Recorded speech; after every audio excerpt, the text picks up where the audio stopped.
that their hearts might be comforted. I'm in great conflict. Why? So that you'll be comforted. That their hearts might be comforted, being knit together in love. There's the bond.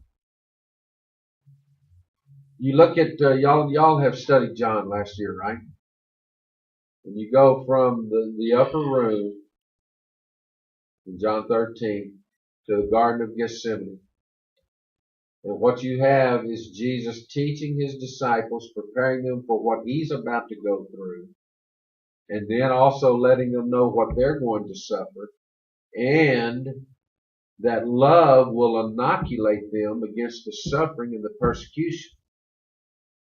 That's what's going to uphold them during that time of persecution. That's what you and I, and it's becoming more and more urgent, I believe, in the church. That's what you and I have a great responsibility when we're working with the congregation, whatever facet that we labor in. If we are a gospel preacher, an elder, a deacon, if we're just a member. John, you're not planning on going into preaching right out of school, are you? Are you starting to think about it? Okay. But whatever position you're in, we have a very important responsibility to help develop the love in the congregation that it ought to have, because times, I am afraid, are going to get harder and harder and harder. Our society is getting less and less hospitable to Christians. And we're going to be paying a greater, more obviously physical persecution price. And if we're going to make it through it, it's going to be because we're knit together in love. Strengthened.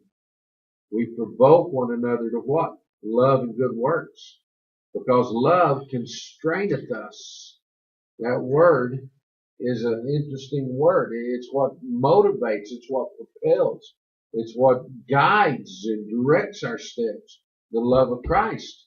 2 Corinthians 5 in verse 14. And that love of Christ is going to have to be also manifested one toward another.